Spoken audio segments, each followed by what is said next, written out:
Hello, nerds for Yang. Hello, nerds! Hello, nerds! Hello, nerds! Hello, nerds! So nerds! Hello, nerds! Now with this campaign, bang, dang, it's and Drew, come roll with the Yang Gang. Hello, nerds! Hello, nerds! Welcome back to the show, Peter, the MAGA brother. How are you? I noticed that you put the MAGA brother in the headline. I was actually tempted in this StreamYard, I think, where I put Peter Lowe. I was going to put MAGA. But then I thought, that doesn't really define me. MAGA is not, my whole being. So I took it off. It's interesting how that you kind of want to stoke your anti-MAGA audience and putting that MAGA title there. So interesting. You'd be surprised. There's a lot of Andrew Yang supporters who have dual citizenship with MAGA. Well, I hope they've come back to the MAGA camp, but we'll find out more about that, I guess, later, right? Yes, we will. We will. Yeah. I hope they don't, but we'll see. So you mentioned that you wanted to spend a little bit of time giving the audience a little bit of an introduction to who you are, because like what we've had you on the show, people love to see you and hear your thoughts and hear our conversations. But maybe what we should do is give you a little bit of time to introduce yourself to the Nerds for Humanity Nation, since I have a feeling you'll be a recurring guest based on what the fans keep telling me. I hope the people like it. I wanted to basically preface, because they know that we have our differences, but let me just tell your audience a little bit myself. Mm-hmm. So I am a few years similar to Tom's age. I'll let you guys figure out who's the older one. We're about 6 years difference. And I have a very different lifestyle and goals than Tom. And I actually wanted to touch base in terms of like 3 years ago. If you remember, we were at a family wedding in Romania, and we were talking about life goals and what we regret or what we want to do in the next few years. So basically, I have a very different lifestyle from Tom. I'm single. I have no kids that I'm aware of. I have 2 dogs, whereas Tom has 2 kids and 1 dog. And my focus on life, I would say right now, especially after this whole COVID situation, is on meditation, spirituality, sexuality, and money to a certain extent, but just living life to my full potential. So I'm political to a sense, but I'm starting to realize watching the news is kind of a waste of time. And I feel that if you take a look at this whole Corona situation, the whole riot situation, even the last few years, actually, if I just don't watch the news, I don't think I would be any worse off. So that's, I kind of want to talk a little bit about that during talks today. What else? What else, Tom, would our differences be? Oh, I'm really into fitness. I'm super into fitness. I'm lately on a ketogenic diet, but not because I want to be on a ketogenic diet. I want to avoid carbs to avoid the insulin spikes. And I've been basically packing on the muscles, Tom, packing on the muscles. Oh yeah. Look at this shit, man. Look at that, man. No, I'm in the best shape. I'm in the best shape of my life. So are you trying to say that I have a dad bod? Is that you totally have a dad bod? I mean, like we saw the picture, Tom. You even have a dad calves. Tom's got the dad calves. Have you ever seen fatty calves? Tom's got those fatty calves. Well, but look at these puppies. Look at my puppies. Look at these. Okay. It's like a 20-year-olds. That's very nice.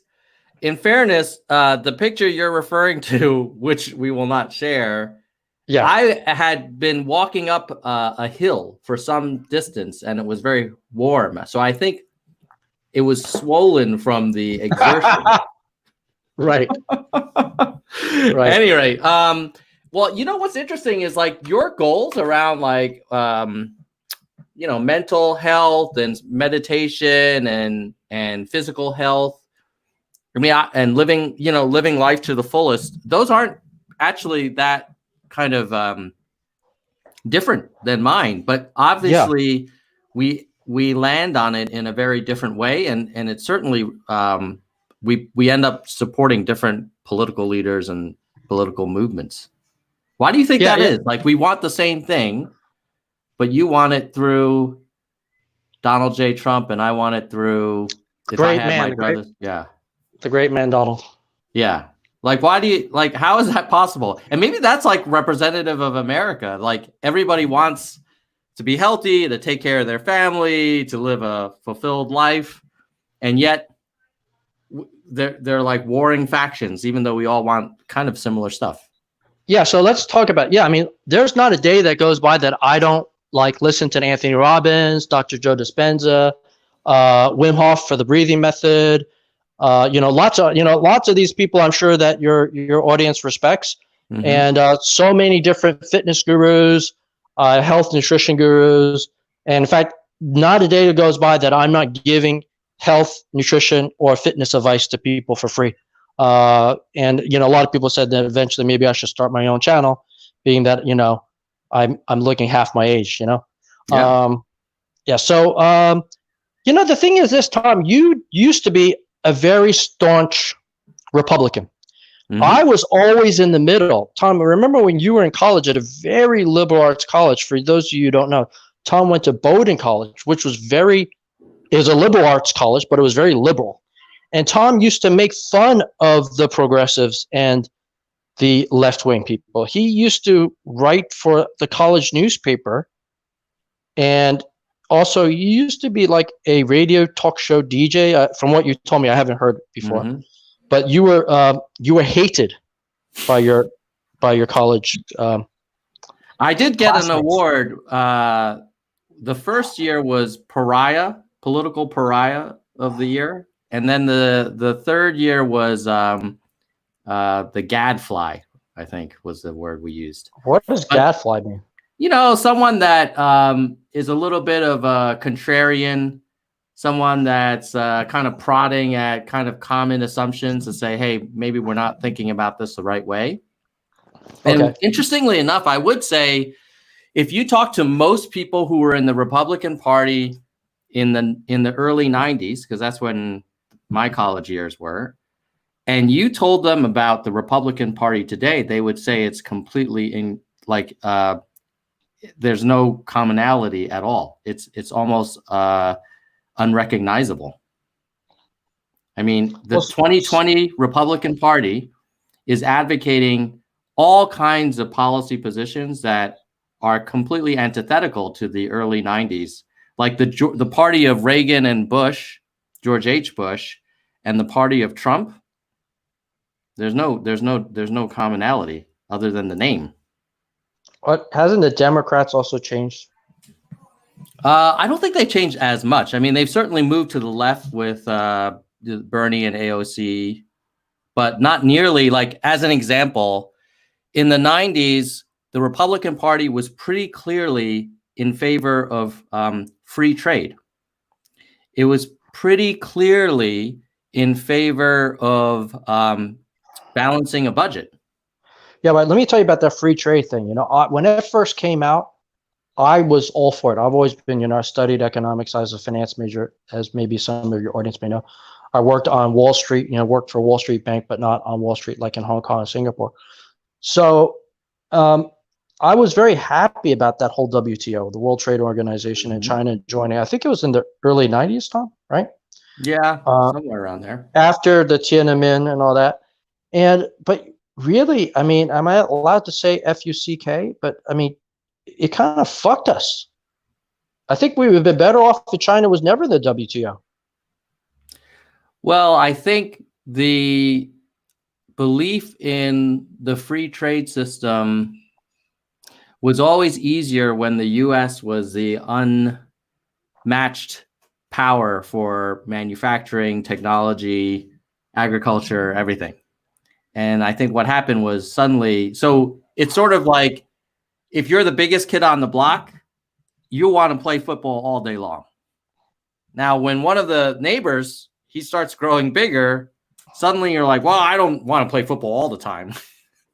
I think that's what happened here. But that's sort of like if you, as you know, who's someone who's lived in other countries, you can't always be the 10x superpower on every angle. And so what we had with the WTO is that I think we realized, and the free market told us, that the US is disadvantaged when it comes to manufacturing primarily because of labor costs. And that's just life. I think we should have delayed that WTO. If we didn't allow China to WTO, like, I think we wouldn't be dealing with all this issues. Like, we could have pushed out all that trade deficit 50 years down the road, well beyond our lifetimes. Well, we could have that debate. I mean, and I think that's a reasonable one. You know, the counterpoint would be that the American consumer is able to have a higher standard of living and, frankly, more possessions for a smaller cost. I mean, if you go to any Walmart, but nothing's made in the USA. All that stuff, all that consumer stuff, what you say. We don't like that. Well, most of the people who are watching on a computer, or they're going to watch their Netflix tonight on their wall, what do you want? You want them to pay $20,000 for a big screen TV? You know, they're going to what? They're going to go to the Zenith store or the RCA store? Yeah, I remember when I moved back to Hong Kong in 2006 from Singapore. I bought then a state-of-the-art flat screen TV. It's 37 inches, fucking small by today's standard. And I spent $2,000 on it. Now you could probably get that puppy for like $100. Yeah, and maybe 120. But a few hundred, yeah. And if you didn't have free trade, you would be paying a few $1,000s for it. Yeah, I mean, that was a state-of-the-line Samsung LCD screen. Nowadays, all the stuff is LED, so it's even lighter, super light. You know, whereas that thing was heavy. But back to your original point, like the Republican Party of today, of 2020, is completely unrecognizable. So you got the free trade. Look at the deficit. When was the last time you heard anyone in the Republican Party talk about the national debt? Or you want to look at a Republican idea? Basically, Obamacare was a Republican idea. It was advanced by Romney because it involved free market competition instead of single payer. That's one thing I'm going to agree with you. Since you bring up that healthcare, you know, like, I don't have health insurance here because it's so freaking expensive. And, you know, it's like $500 a month and huge ass deductible. And I don't know, like, okay, I agree with you, but I'm going to disagree with you. I believe it would be great to have a national healthcare system or health insurance. Like, for example, I don't mind everyone being insured at a reasonable price, or even having something like an NHS, which they have in Britain. I don't know whether that's good or bad. I don't really like the fact that we are paying more for the same drugs that we're creating in America than in Canada, from what I hear. Again, I don't know. It's all anecdotal. I don't know. No, I actually did a video with all the data on that. It's like 3 times more. Okay. I don't like that. But what I see is every time the fucking government gets involved in anything, it makes the prices actually just go up because it's inefficient. So your Democrats want to free this, free that, free everything. You know, like, the thing is, like, look at college. College has gotten so expensive, more expensive in the last 2-3 decades, not cheaper. Okay. And that's because of the explosion of grants and loans and stuff like that, so that everyone can go to college. Now you guys want to make it free to go to college. It's just going to be through the roof. These colleges are basically like the military industrial complex of the 80s and 90s, charging $1,000 or $2,000 for toilet bowls, but basically they're just for their tuitions. So can you make sense of that? Well, yeah. What I would say is it sounds like you're advocating for more government involvement, because for higher education, most of these colleges are private. I mean, as a red-blooded American, that's what you want, right? You don't want the government involved. I don't want them involved. But somehow I think they have been involved behind the scenes with these student loans and grants or something. Otherwise, why else would these darn colleges be so expensive? I would say it's because the people feel like that's the only way that they can secure middle class and above employment. It's like a nuclear arms race, and I don't believe in Bernie's idea of college for everyone, because as you know, a lot of you sound like you're in the Yang gang, because Andrew Yang doesn't believe in college for everyone. So Andrew Yang's advocating more trade school, vocational school, or people spending the money starting businesses. Like, why should they spend $200,000 to get a degree in sports marketing and probably end up working at McDonald's? Yes. So I don't know. I mean, why I don't know. We as a government subsidize that? Yeah, we shouldn't be paying for that crap. So okay. So you're for education reform. You're for potentially a single payer health system, because you said NHS, right? Yeah, I'm for that. Yeah. So why are you supporting Donald Trump? He isn't for any of these things. Well, those aren't the only things I support. Right? So what are the things that appeal to you most about? I like the fact that he sticks up to NATO. He sticks up to NATO. Is like, what are you we worried the French and the Germans are invading us? No, we talked about that in one of your other YouTubes. Like, basically, they're not contributing the full amount that they're supposed to for the NATO forces. Okay, and so yeah, and if we pull out of NATO, unless you're saying that we should then dramatically reduce our defense spending, which we haven't under this president, then what's the point? Then we just say like, haha, we're not in the club anymore. Why can't we just tax them? Tax who? The Europeans. No, what they would say is they should contribute. They should contribute to our bill. Well, no, what they would probably say is, look, you wanted to have these bases out here because you were the beneficiary of the Cold War. So if you want to leave, that's fine.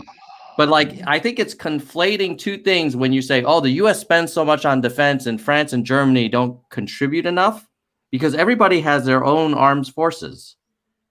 Like, the only argument you could make is like, you'd say, hey, we want France and Germany to pay for US Army expenses. Yes. And how will you get them to do that? Well, they also Korea. Like, we have our armed forces in South Korea. And like, I don't want to get a whole discussion on how to do it right now. I mean, I'm sure that, Trump has brought that up. I think he's good at pointing at things that make people upset. But what's the solution? I'm upset about that too. Yeah, very upset about that. Yeah. Okay, so I'm upset too. Fine. Now what? So you gotta negotiate with all those Europeans. Well, I think the reality is that we are the largest economy in the free world. We benefit from stability. So it makes sense that it's a rational choice for us to project our power to free up this economy that we benefit from the most. Now, we could say, you know what? We're tired of spending the most on our military than any other country, and I'd be fine with cutting it back. But to then make it like, oh, look, these French and these Germans, they don't pay enough. It gets everybody riled up and, feeling tough. But when you run the numbers, like, what does that really mean? Yeah, we're not gonna hold them up at gunpoint and say, here's your bill. We can't even get the Mexicans to pay. Let's not have a whole discussion today on the Europeans. Can we talk a little bit about the current events as happened in the last 2 weeks? Okay. Oh, yeah. So I'm starting to really not want to believe in the media. Kind of like, I believe, like Trump says, is fake news. Okay. And I kind of come to this thesis from the whole Russia hoax, the whole Mueller witch hunt, the whole stupid, in the beginning of the year when they tried to kick him out as president. What do you call that? I even forgot that process. Impeachment? The impeachment. Yeah, I'm sorry. Yeah. But right after the stupid impeachment, we had the whole coronavirus. Mm-hmm. And I think, what's happened is that this news cycle, this cable news cycle with mm-hmm. Instagram, with people like you on YouTube, it has made these journalists less careful about news and more into flash. When we grew up, we had like the 6 p.m. news. or he had the morning newspaper for news, you know? So basically people had to have more foresight and more planning before they launched their stories, you know, that more vetting. Now these mainstream media, I don't know if they're deliberately trying to, you know, give Trump bad media, but they're just going out there because they're competing with Instagram and YouTube and Tinder, you know, for your attention, and or Netflix. So in terms of like in the last week's situation, I mean, all we saw was protests and riots on the street 24 hours a day. Right. So what is it that you don't think that those protests happened? I think that's just like a huge overfocus. I mean, nobody can look at that video that was shot by that 17-year-old girl of George Floyd being basically, you know, murdered for 8 minutes, 46 seconds and say that that was not a bad thing. But this whole constant news cycle of focusing on it. And it's just like, okay, so you're blaming Trump. Trump actually came out in the very beginning and said he was also appalled. And he said he was going to, you know, get the police or the federal government to look at it. And also the 2 days ago, Attorney General Barr and also Chris Wray from the FBI and the head of the Marshal Service, all of them, they said, yeah, this is all terrible. We're going to look into it. But again, this is just mainly a local matter. You know, it's a local matter. I mean, it's a local murder. The murder charge is not by the federal government. It's going to be by Minnesota or Minneapolis. And I don't know why the people aren't getting more riled up by the local city officials who basically were in charge. I mean, if, you know, for example, a few years ago, there was this unfortunate situation with one of the airlines where they put the dog in the overhead compartment and the dog died. You know, animal lovers were very pissed off. They're going to get pissed off by that airline and that airline's president, you know? It's not going to like spread out to other things. So, I mean, again, I don't know, like, I don't know why there's not more uproar against the city government that basically allowed that person to get away with it for many years, or why didn't it have better systems and controls, you know? So, I mean, you know, Trump often talks, he loves to talk about the Second Amendment. And the reality is that the U.S. Constitution has lots of amendments.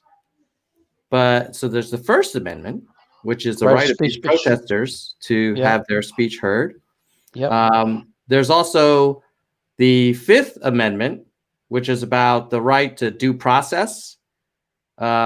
There's also the Eighth Amendment, which is against cruel and unusual punishment by the government. So I don't know that you can say like, oh, this is just a local issue. Like, that's really not DC's problem. Like, if you believe in the Constitution, which a lot of Republicans think of almost as a religious document, you can't just pick the Second Amendment. There's actually many, many amendments that are just as important as the second. And, you know, you can pick from any of your favorite 27. But I don't know why we always talk about the second and not the fifth or the eighth or the first. But what are you saying? You're saying that this is a federal police matter? I mean, or is it? I'm saying if you're the president of the United States and you have a situation what where more? He already apologized. I want to say he apologized. He already went on national TV and said it's horrible. He doesn't need to say that it's horrible every 5 minutes of the day for 10 days, right? But he also said yesterday, like today, like that it was a great day for George Floyd because of unemployment numbers. I mean, so he doesn't really get what I would have expected him to say. I mean, let me ask you this. Like, what did you want him to do? Okay, so when he came out to the Rose Garden and he talked about how like we're going to send in the army. So again, like you can't play both sides. If you're saying it's a local issue, then don't talk about sending in the army. Right? Well, if there's looting and attacking of innocent people. Okay, but I could take your argument and say, well, that's a local problem. It's burglary. It's vandalism. Why are you sending in the United States Army? That's a federal arm, right? You can't just pick which one you want. But what I would have expected him to say in the Rose Garden was, this is a national tragedy. What happened to Floyd is not the first time. And one of the things about that makes this country great is that everybody is innocent until proven guilty, and we do not put cruel and unusual punishment on people that we are accusing of committing crimes. This is not acceptable, and therefore, I am announcing a full federal investigation of the Minneapolis Police Department, led by Attorney General Barr, and we are going to look at new requirements for these local police departments and local law enforcement to receive any more federal support or federal funds unless they meet certain conditions, where we will certify that they have minimal training, minimal tracking, body cams on every policeman. You know, here's my 5-point plan on how we're going to get it. These are the metrics. This is a wound on all of us, Republicans and Democrats. And I, as your president, I'm going to get to the bottom of it because it's a top priority of mine. But that's not what he said. What he said was, you governors need to dominate these protesters. And if you can't handle it, you know, I'm going to take my bone spur commander-in-chief hat on and send in somebody else to take care of it. Now, here's where I actually agree with everything that you just said. So I don't have anything to argue, because I believe, yeah, that would have been a great opportunity, I think, to, you know, expose the stupidity that's maybe that's happening in the local government. You know, have a full-on investigation by whatever, maybe not the FBI, because the FBI is bad, but have an independent investigation headed up by the very, very good Attorney General Barr. Yeah. Oh, you know what? So we're in agreement there, but that's not what. Did you watch the speech? Did you feel like it was a healing speech to bring the country together? I didn't watch the speech. I heard about the speech. Yeah. Like, I would have expected a de-escalation, and that's not what we get with this guy. William has a super chat asking, hey, are either of us familiar with Peter Zeihan? He talks about the value of American bases around the world, you know, Germany, Korea, Japan. I think we have some activities in Africa as well. South Korea, right? Yeah, Korea. Obviously big in Iraq right now, you know, or Middle East, right? Qatar and places like that. Is your position that we should just take everything back inside the lower 48 and just not be a player? Because I think I'm not familiar with Zeihan's work, William, but I would argue, again, when you're the largest economy in the world and you are a heavily global player, I don't know if I want China and Russia just doing whatever they want. I feel like those bases do provide a deterrence for, you know, kind of any foul play. What do you think? Yeah, I mean, I'm not for making any huge drastic changes. So I'm not saying we get rid of those bases. I mean, in fact, we need those bases for refueling for the aircraft carriers, and we need them as a projection of our American power. But, you know, maybe we should have more tougher conversations with those countries that are hosting those bases that are obviously getting economic benefit from our military service personnel staying there, you know, helping their GDP. Yeah. Yeah. I mean, there's no question that Germany benefits from the deterrence that American forces have, you know, in terms of any Russian aggression or anything like that. There's no question that Japan benefits from the deterrence of American troops in Japan against any, you know, kind of crazy actions from China. So I would agree with you that, yeah, you know, everyone should try and pay their fair share, but then the U.S. should also, if we don't get what we want, then, you know, we have alternatives, and we could just pull out, or we could put them in other countries. But my main argument is that even if they did, like, because we're arguing over, should Germany pay 1.5% or 2% of their GDP towards their defense spending? It doesn't change the day-to-day life of struggling people in Middle America who can't pay for healthcare. Their kids, you know, don't have a bright future. They're worried about whether their job is going to be automated away. Like, how does Germany paying more for the bases change that? No, I agree. So basically, let's just leave it at that. Like, I think that if I was the German government, they've also been really super benefiting economically and politically and just national security from our bases there. We can totally agree with that because all those military people are probably spending a huge amount of money around that whole German area and Japan and South Korea stuff. So let's move on maybe to other things. So when your point about the media and the protests and the stuff, you're saying there's wall-to-wall coverage of the protests, either the protests on CNN or the riots on Fox News, whichever one you want to prefer to watch. And I also believe this whole coronavirus is fake. Fake. Now, I had John McAfee on the channel a couple weeks ago. He was making the same argument, but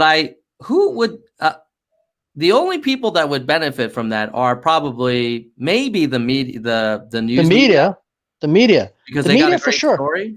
Oh my God, I don't know if they did it on purpose. This whole goes back. Imagine if you were a journalist. You're a 25-year-old journalist, or even you're a 25-year veteran journalist. You're competing with Instagram, Twitch, stupid TikTok, Tinder, Netflix. You got this coronavirus story. You're going to run with it, baby. Mm-hmm. And that would go on both sides because Fox originally was saying it was a hoax, but then said it was like a huge national, travesty. And then Trump said he was a wartime president. When I look back at that Fox News, I think they had it right. And then because of political correctness and just the whole swell of they didn't want to stick with their bet. Then they went, flipped the other way. I think they would have been better off if they just stick with it. That was a hoax. In fact, they were joking about, we're not afraid of the coronavirus. It's no big deal. Actually, here's the thing. Can we do some deep dive? Because you're the data person, you're the nerds. Can you tell me right now, what is the number of deaths in the U.S. from the flu season this year versus last year? Because I'm going to guarantee you that the stupid media has lumped all the flu deaths into COVID-19. They would have to purposely do that because can you dig up the flu deaths then? Can you dig up the flu deaths? I think it's about 40,000. U.S. is about 40,000. I know 30 to 60,000 is every year. So dig up two things. What was it last year, and what is it this year for flu? Let's see. All right, let's see if we can find it. Let's see what these people did to us. This year will be hard. Exactly. USA flu deaths 2019 though. But the flu season, come on, right? Let's see. Here we go. CDC estimates 40 to 56,000. But that's through April 2020. So that the COVID deaths may actually be masked. But we know for sure that there's over 100,000 American COVID deaths. And it's probably more than that. 100,000 deaths of people that had COVID, maybe not killed by COVID, maybe killed by something else. Okay. So let's back up a second. Someone asked a question saying that you were a very big believer that this was a global pandemic. I'm still kind of paranoid. I walk around with a mask.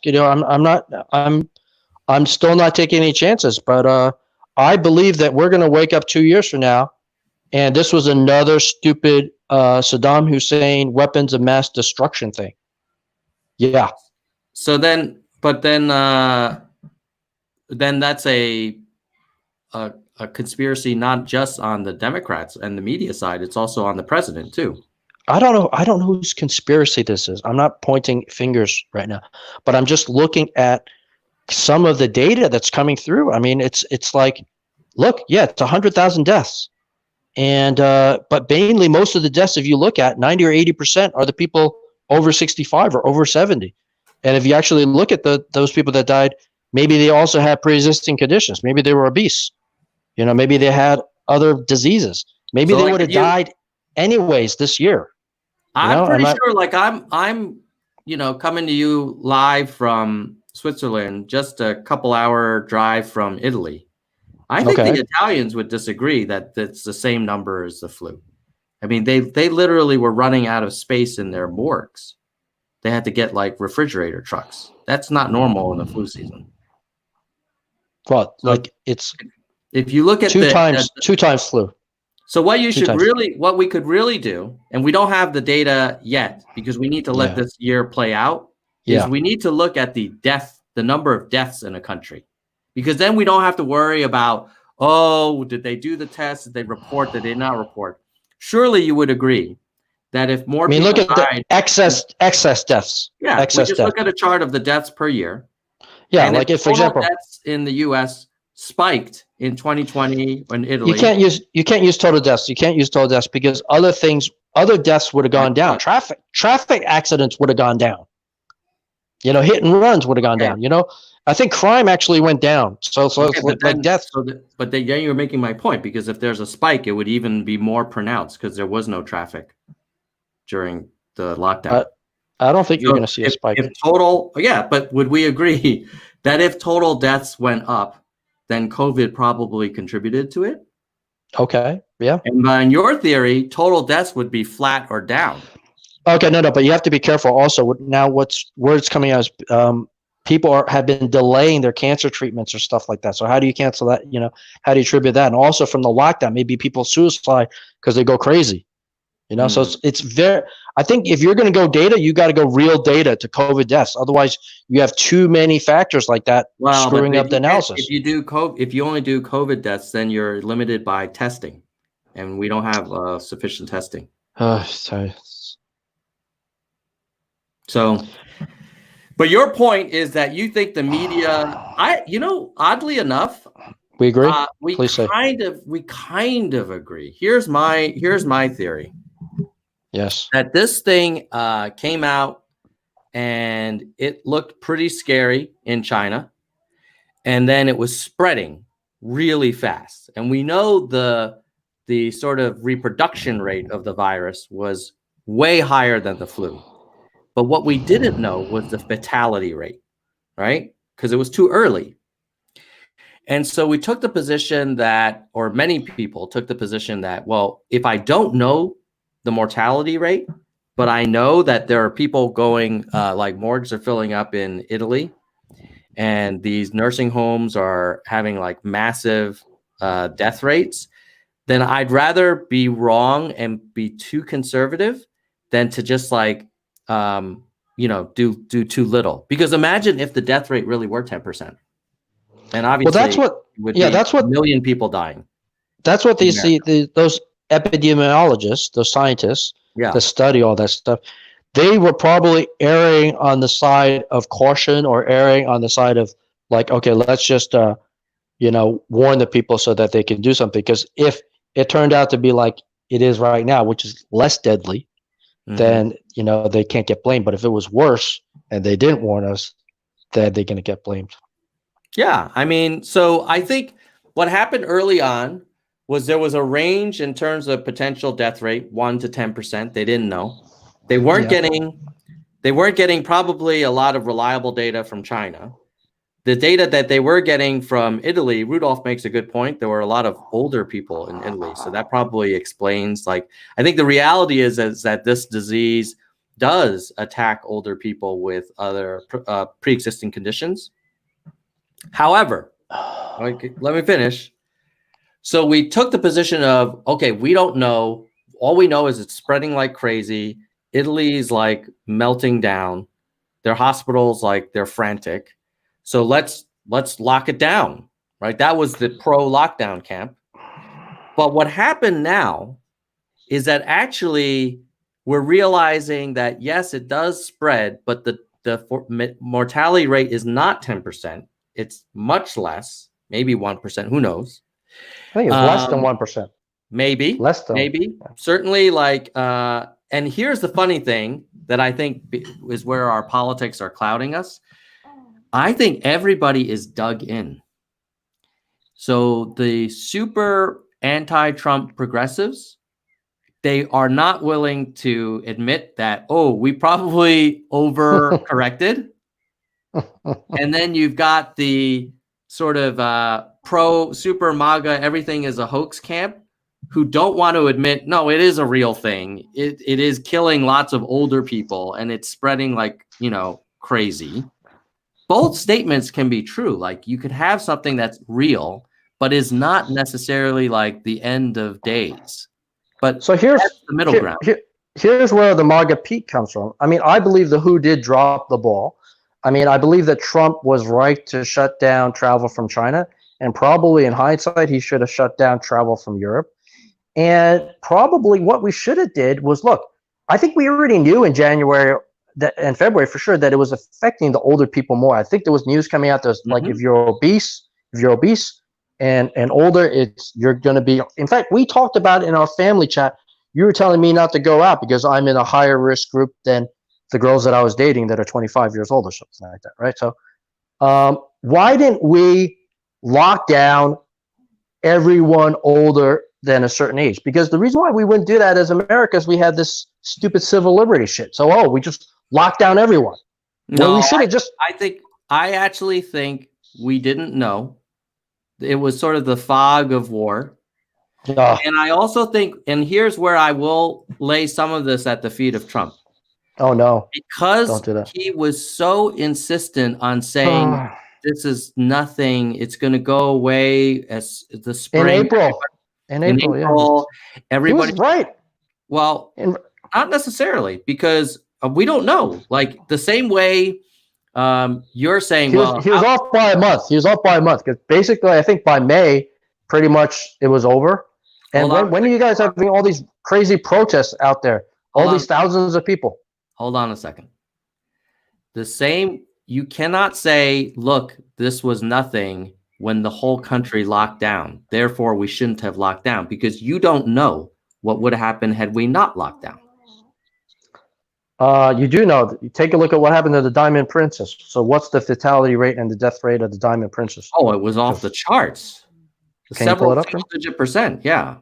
Just pull it up for me. Let me know. Do it now.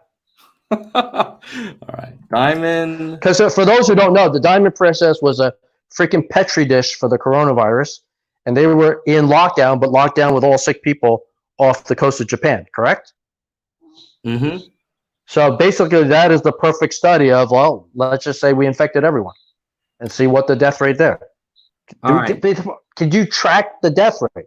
Yeah. Hold on, I'm looking it up, dude. And it's also very old people. It's very old people too. People that take cruises, in general.